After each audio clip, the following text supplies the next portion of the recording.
भारत में अक्टूबर 2025 में खुदरा महंगाई दर रिकॉर्ड निचले स्तर पर पहुंच गई है। आंकड़ों के मुताबिक इस महीने महंगाई दर केवल 0.25% रही, जो इस सीरीज में अब तक का सबसे कम स्तर है। इस गिरावट की वजह कई कारक हैं, जैसे कि खाद्य उत्पादों की कीमतों में कमी, जीएसटी दरों में कटौती और तेल, सब्जी, फल, अंडे, अनाज और ट्रांसपोर्ट की कीमतों में स्थिरता। विशेषज्ञों का मानना है कि यह केवल आंकड़ों की गिरावट नहीं, बल्कि आम आदमी की जेब पर राहत का संकेत है। खासकर ग्रामीण क्षेत्रों में महंगाई दर अक्टूबर में -0.25% रही, जबकि शहरी क्षेत्रों में यह घटकर 0.88% हो गई। इसका मतलब है कि न केवल शहरों में बल्कि गांव में भी आम आदमी की रोजमर्रा की जिंदगी में महंगाई का बोझ कम हुआ है। खाद्य महंगाई में गिरावट और भी अधिक साफ दिखाई देती है।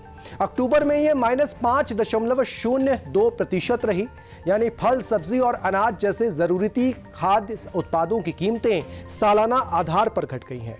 ग्रामीण क्षेत्रों में यह -4.85% और शहरी क्षेत्रों में -5.18% रही है।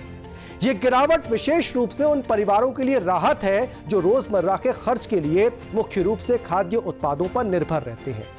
महंगाई में यह कमी केवल खाद्य उत्पादों तक सीमित नहीं है। ट्रांसपोर्ट और कम्युनिकेशन में महंगाई दर अक्टूबर में 0.94% रही, जबकि सितंबर में यह 1.82% थी।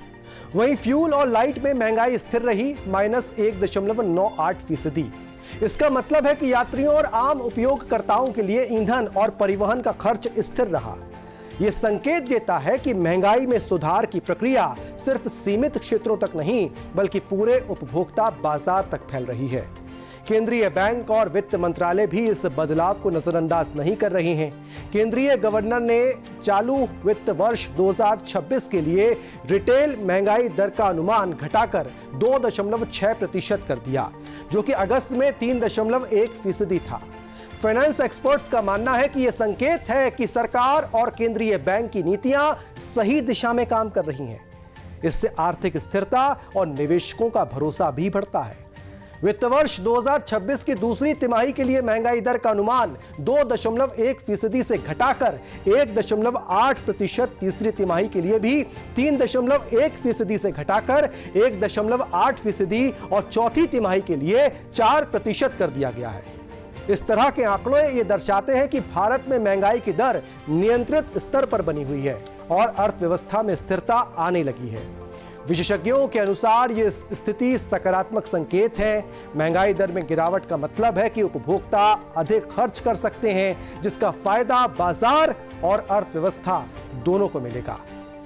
इसके अलावा खाद्य और दैनिक उपयोग की वस्तुओं में स्थिर या घटती कीमतें गरीब और मध्यम वर्ग की जीवन शैली को आसान बनाती हैं। इससे घरेलू मांग में इजाफा हो सकता है और अर्थव्यवस्था में स्थायी विकास की राह खुलती है। आरबीआई ने भविष्य का अनुमान भी रखा है। वित्त वर्ष 2027 की पहली तिमाही में महंगाई 4.5% रहने की संभावना है। यह एक नियंत्रित स्तर माना जा रहा है, जो निवेशकों और अर्थशास्त्रियों के लिए सकारात्मक संकेत है। तो यह क्या सिर्फ आंकड़ों की बात है या आम आदमी की जेब पर भी असर दिखेगा?